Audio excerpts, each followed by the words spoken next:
રંગીલું રાજકોટ ફરી એકવાર રક્તરંજિત થયું છે। રંગીલા રાજકોટમાં ઘણા લાંબા સમયથી બે ગેંગ સક્રિય છે। ફરીવાર આ બે ગેંગ વચ્ચે ગોળીબાર થયો હતો, પરંતુ પોલીસે પણ તેઓને પાઠ ભણાવ્યો છે। આવો જોઈએ।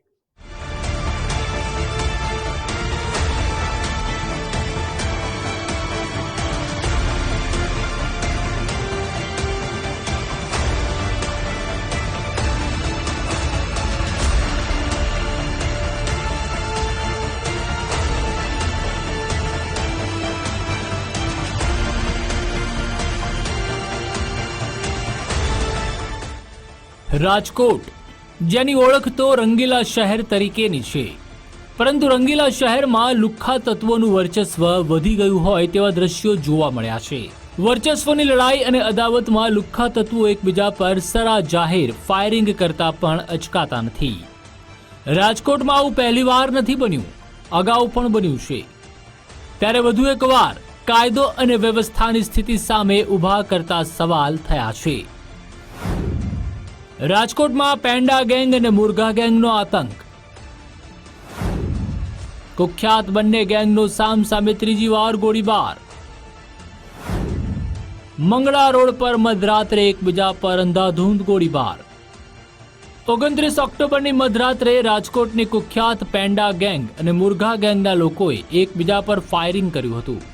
આ ઘટના અંગે બંનેમાંથી એક પણ ગેંગ તરફથી પોલીસ ફરિયાદ નહોતી નોંધવામાં આવી, પરંતુ પોલીસે જાતે ફરિયાદી બની બંને ગેંગના 11 શખ્સ વિરુદ્ધ ગુનો દાખલ કર્યો હતો।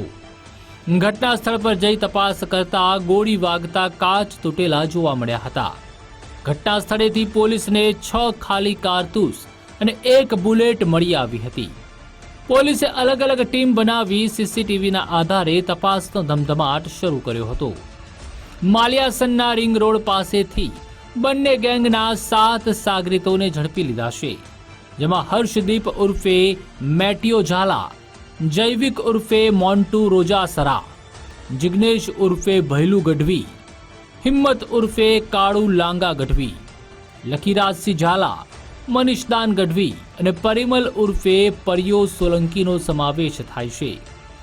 ગુનાના કામે વાપરવામાં આવેલી કાર, 2 દેશી પિસ્તોલ, 3 કારતૂસ સહિત કુલ 3.75 લાખથી પણ વધુનો મુદ્દામાલ કબજે કરવામાં આવ્યો છે। આમ કુલ 7 આરોપીઓની ગઈકાલે ધરપકડ એસઓજી દ્વારા કરવામાં આવેલ છે, અને બાકી જે આરોપી એમાં સામેલ છે બીજી ગેંગના, એની પણ શોધખોળ અત્યારે ચાલુ છે। એના પાસેથી એક હથિયાર અને અમુક કાર્ટ્રેજ કબજે કરવામાં આવેલ છે।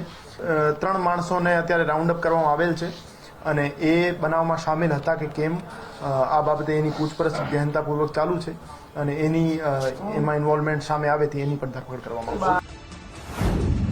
પેન્ડા ગેંગ અને મુર્ગા ગેંગ વચ્ચે અદાવતનું કારણ શું? પોલીસ તપાસમાં બહાર આવ્યું છે કે આ બંને ગેંગમાં સામેલ તમામ આરોપીઓ રીઢા ગુનેગાર છે। અગાઉ પણ બંને ગેંગ 2 વખત સામસામે આવી ચૂકી છે। ફાયરિંગ પાછળનું કારણ મહિલા છે। માલવિયાનગર વિસ્તારમાં રહેતી 24 વર્ષીય મહિલાને મુર્ગા ગેંગના સભ્ય સાથે પ્રેમ સંબંધ હતો। 15 જાન્યુઆરીના દિવસે યુવતીના ઘરે પેન્ડા ગેંગના સભ્યો જઈ ચડ્યા હતા। બંને ગેંગ વચ્ચે માથાકૂટ થઈ હતી, ત્યારે પેન્ડા ગેંગના સભ્યો વિરુદ્ધ છેડતી, મારામારી સહિતની કલમ હેઠળ ગુનો નોંધાયો હતો। ત્યારબાદ 15 ફેબ્રુઆરીના રોજ મુર્ગા ગેંગના સભ્યો દ્વારા પેન્ડા ગેંગના સભ્ય ઉપર ફાયરિંગ કરવામાં આવ્યું હતું। એ બાબતે તાલુકા પોલીસ સ્ટેશનમાં આર્મ્સ એક્ટ સહિતની કલમ હેઠળ ગુનો દાખલ કરવામાં આવ્યો હતો। તેના 4 મહિના બાદ 16 ઓગસ્ટના રોજ ભક્તિનગર પોલીસ સ્ટેશન વિસ્તારમાં મુર્ગા ગેંગના સભ્ય ઉપર પેન્ડા ગેંગના સભ્યો દ્વારા ફાયરિંગ કરવામાં આવ્યું હતું। આમ છેલ્લા 10 મહિનાથી બંને ગેંગ વચ્ચે અદાવત ચાલતી આવે છે, જેના કારણે 29 ઓક્ટોબરની રાતના 3:30 વાગે પેન્ડા અને મુર્ગા ગેંગના લોકો સામસામે આવી ગયા હતા। એકબીજા પર 8 થી 9 રાઉન્ડ ફાયરિંગ કર્યું હતું। જો કે આ દરમિયાન ત્યાં પાર્ક કરેલા વાહનોને મોટા પાયે નુકસાન પહોંચ્યું હતું। માલવીયનગર પોલીસ સ્ટેશનમાં ગુનો દાખલ થયો હતો, જેમાં રાધિકા નામની એક મહિલા છે, એના ઘરે બંને જૂથના વચ્ચે એક માથાકૂટનો બનાવ બન્યો હતો.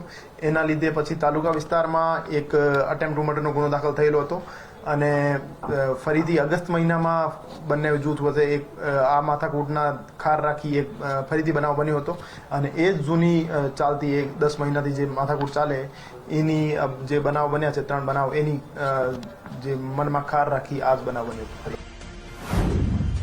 10 મહિનામાં ત્રીજી વખત સરા જાહેર ફાયરિંગ. બંને ગેંગ સામે થશે ગુસ્સી ટોક હેઠળ કાર્યવાહી. બંને ગેંગના સભ્યો દ્વારા અત્યાર સુધીમાં કુલ 3 વખત સરા જાહેર ફાયરિંગ કરવામાં આવ્યું છે. દર વખતે હત્યાનો પ્રયાસ, હુમલો, મારામારી સહિતની કલમ હેઠળ ગુનો નોંધી પોલીસે કાર્યવાહી કરી છે. પરંતુ જે રીતે બંને ગેંગનો આતંક રાજકોટમાં વધી રહ્યો છે તેને જોઈ રાજકોટ પોલીસ આગામી સમયમાં ગુસ્સી ટોક હેઠળ કાર્યવાહી કરવાની ખાતરી આપી છે. આ બંને જે જૂથ છે એના વિરુદ્ધ GCTOCના કાયદા હેઠળ કાર્યવાહી કરવાની પ્રક્રિયા હાથ ધરવામાં આવી ગઈ છે અને આવનાર 5-7 દિવસમાં એમના વિરુદ્ધ GCTOCના કાયદા હેઠળ કડક કાર્યવાહી કરવામાં આવશે. કોના દ્વારા કેટલા ફાયરિંગ કરવામાં આવ્યા? હજુ સુધી પ્રથમ દ્રષ્ટિયા 8 થી 9 ખાલી કેસ અમારા પાસે બરામદ થયા છે, તો એવું માની શકાય કે 8 થી 9 ફાયર થયા હતા અને બીજી જૂથના અમુક માણસો અરેસ્ટ થાય તો એના પછી એક્ઝેક્ટ નંબર ખ્યાલ આવે. કોના દ્વારા ફાયરિંગ કરવામાં આવ્યું? આ બનાવમાં સમીર જુણેજા,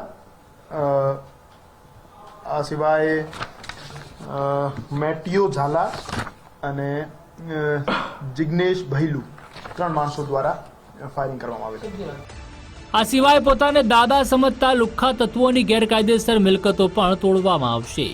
પેંડા અને મુર્ગા ગેંગના સાગરીતો કોની પાસેથી હથિયારો લાવ્યા હતા અને રાજકોટમાં અન્ય કઈ કઈ જગ્યાએ કેટલા ગુના આચરેલા છે તે દિશામાં પોલીસ તપાસ તેજ કરી છે. રહીમ લાખાણી, ગુજરાત ફર્સ્ટ, રાજકોટ.